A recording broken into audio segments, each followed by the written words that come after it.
রক্তাক্ত কাশ্মীর, কিন্তু যে ঘটনা গতকাল ঘটেছে সেই ঘটনা দায় স্বীকার করেছে জৈশ-এ মোহাম্মদ। কিন্তু এই ঘটনা ঘটল কিভাবে, কোথায় ফাঁকি ছিল, কোথায় গাফিলতি ছিল, তারই উত্তর খোঁজার চেষ্টা করছে সারা দেশ। আমরাও চেষ্টা করছি সেই উত্তর খোঁজার। আমাদের সঙ্গে এই মুহূর্তে রয়েছেন অবসরপ্রাপ্ত বিএসএফ কর্তা সমীর মিত্র। সমীর বাবুর কাছে আমরা জানতে চাইছি যে কিভাবে এই কনভয় যায় এবং এই কনভয়ের আগে রোড ওপেনিং পার্টি থাকে। গতকাল কোনো রোড ওপেনিং পার্টি ছিলই না। ৭৩টা গাড়ির কনভয়, সেই কনভয় কিভাবে যাচ্ছিল, কিভাবে এই ঘটনা ঘটল জানতে চাইছি তার কাছ থেকে। তিনি দীর্ঘদিন কাজ করেছেন এবং সেই কাজের সূত্রে তিনি কাশ্মীর চেনেন, কাশ্মীরে কিভাবে কাজ করতে হয় জানেন।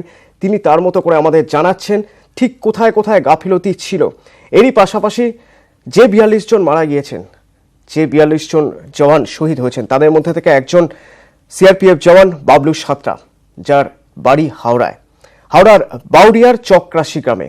সেই চকরাশি গ্রামের থেকে এই মুহূর্তে আমাদের সঙ্গে রয়েছেন আমাদের প্রতিনিধি দেবাশিস চক্রবর্তী। দেবাশিসের সঙ্গে একবার কথা বলবো। দেবাশিস, গতকালই খবর পৌঁছেছে, তারপরের এই মুহূর্তে যারা গ্রামে যারা রয়েছেন তাদের সঙ্গে তুমি কথা বলেছো, তোমার কাছ থেকে একটু জেনে নিতে চাইবো গতকালই খবর পৌঁছানোর পর এই মুহূর্তে কি দেখছো, কি ছবি তোমার চোখে?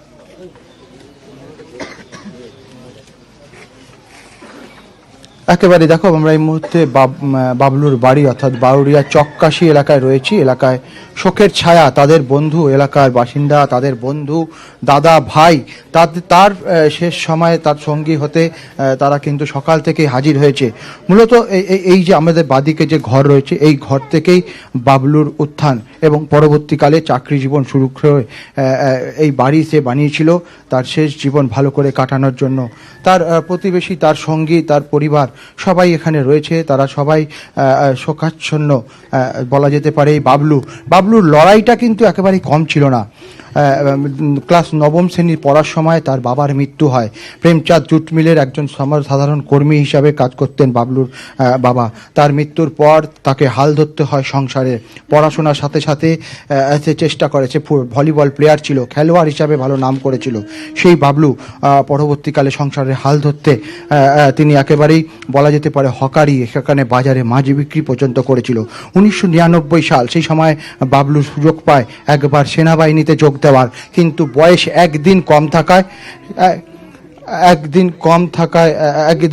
থাকায় তাকে কিন্তু চাকরিতে নেওয়া হয়নি এবং তাকে বলা হয়েছিল ফের পরবর্তীকালে সুযোগ দেওয়া। তারপর ২০০০ সাল, সেই সময় ফিরে আসে বাবলু সেনাবাহিনীতে যোগ দেয় এবং সেনাবাহিনী যোগ দেওয়ার আগে মাছ বাজার এবং বাজারে রাজ স্টেশনে সেখানে তারা একেবারে মাছ বিক্রি করে। আজকে বাবলু অনেক লড়াই করে বড় হয়েছিল। কি ইচ্ছা ছিল ওর? বাবলুর কি ইচ্ছা ছিল? বাবলু কি ইচ্ছা ছিল কাজ করার? বাবলু কি সেনাবাহিনীতে যোগ দিতে চেয়েছিল? চাকরি হলো, যা যেতে চাইলো। কি করবে, সংসার বাঁচাতে হবে। বাবলু কি করতো সংসার? ওই সেনাবাহিনীতে যোগ দেওয়ার আগে বাবলু অনেক লড়াই করতো, পড়াশোনা করতো, ঠাকুমার সঙ্গে মাছ বিক্রি করতে করতে তবে ওর চাকরি এসে গেছিল, চাকরিতে গেল। শেষ কখন কথা হয় বাবলুর সাথে? তারপর সেই পরশু দিনকে কথা হয়েছে। কি বলেছিল বাবলু? বললো, মা স্কুলের গাড়িতে মেয়ে আসছে, নামিয়ে নাও, মেয়েকে খেতে দাও। আর তুমি কিছু খেয়েছো? বলছে হ্যাঁ। তাহলে এখন কোথায় আছো? বলে জম্মুতে আছি, আমাদের গাড়ি আসবে, আমরা যাব। কাল আর ফোন করেনি। আজকে এই যে বাবলুর যে পরিণতি হলো, বাবলুর সঙ্গে আরো তার বন্ধুদের পরিণতি হলো, আপনি কি চাইছেন? কি চাইবো আর আমি? আমার কিছু, তারা কিছু করুক, কি চাইবো? কিভাবে চলবে এবার? তারা কিছু ব্যবস্থা করবে, আর কি চাইবো?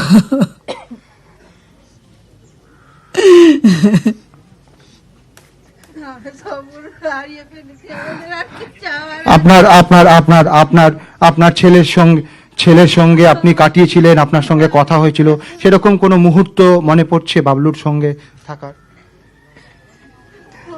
মানে বাবলুর স্মৃতি কিভাবে মানে মনে হয় বাবলু কিরকম ছিল, ছোটবেলা থেকে কিভাবে মানুষ করেছিলেন? অনেক কষ্ট করে, ভালো করে, অনেক ওকে করেছি। বাবলু কি বলতো আপনাকে, কিভাবে সংসারকে তুলে রাখবে, কিভাবে বলতো বাবলু?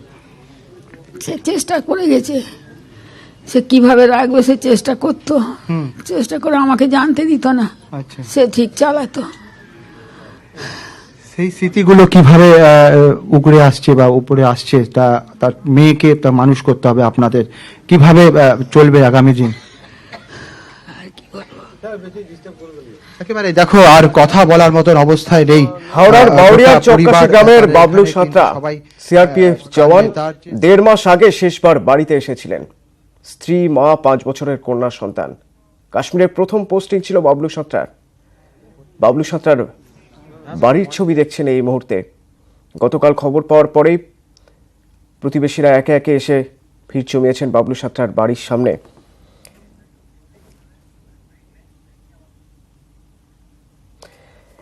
এই খবরেই থাকবো আমরা এবং এই খবরের বেশ কিছু প্রশ্নের উত্তর খুঁজছি আমরা।